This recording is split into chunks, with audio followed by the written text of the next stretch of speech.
Hello everyone, কেমন আছো তোমরা? আশা করব অনেক ভালো আছো। আমরাও কিন্তু অনেক ভালো আছি। আজ রিম্পা চন্দনার রান্নাঘরে কিন্তু আবারও চলে এসেছি তোমাদের সঙ্গে। আজ কিন্তু কোনো রান্নার রেসিপি নয়, আজ কিন্তু নিয়ে এসেছি দারুণ একটি ভিডিও। তো আমরা বাড়িতে কিভাবে চিলি ফ্লেক্স বানিয়েছি সেটাই আজকে তোমাদের সঙ্গে শেয়ার করছি।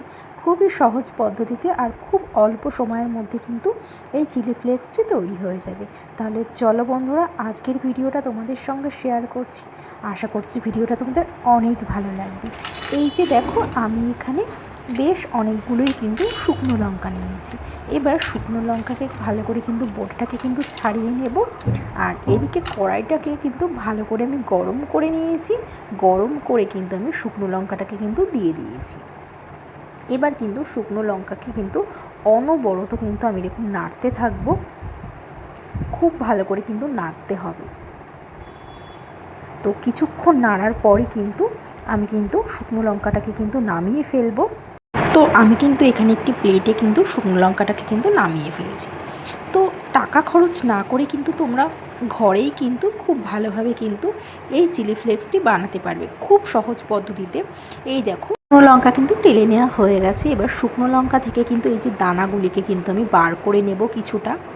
তো অর্ধেকটা কিন্তু আমি এখানে দানাটাকে বের করে নেব, আর অর্ধেকটা কিন্তু দানাটা কিন্তু থাকবে। তো অর্ধেক আমি এই যে দানাগুলোকে বার করে একটি প্লেটে কিন্তু রেখে দিচ্ছি, আর শুকনো লঙ্কাটাকে কিন্তু আমি মিক্সির জারে দিয়ে দিয়েছি। আবার কিছু কিন্তু দানা কিন্তু মিক্সির জারেই দিয়ে দেব। এই যে বেছে বেছে আমি দিচ্ছি দানাগুলিকে, আবার কিছু দানা রেখেও দেব। এবার কিন্তু মিক্সির জারে কিন্তু আমি কিন্তু একটু গুঁড়ো করে নেব।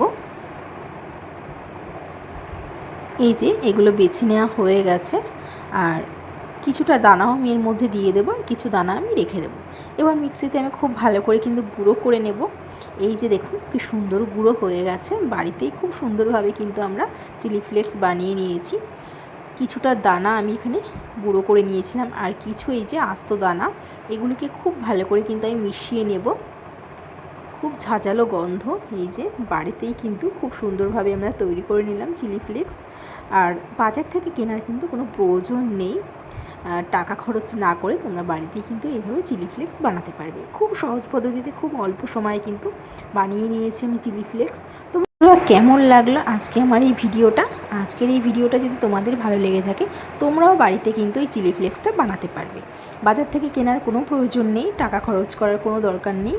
তো আজকের এই ভিডিওটা যদি তোমাদের ভালো লেগে থাকে, অবশ্যই একটু কমেন্ট করে জানাবেন। আর যারা এখন আমার চ্যানেলটিকে সাবস্ক্রাইব করেনি, তারা কিন্তু আমার চ্যানেলটিকে সাবস্ক্রাইব করে কিন্তু অবশ্যই কিন্তু পাশে থাকবে। তো তোমরা পাশে না থাকলে আমরা কিন্তু কখনোই এগোতে পারবো না। তো বন্ধুরা চলো, আজকে এই পর্যন্তই। আবার দেখা হবে নেক্সট ভিডিওতে। ততক্ষণ তোমরা সুস্থ থেকো, ভালো থেকো।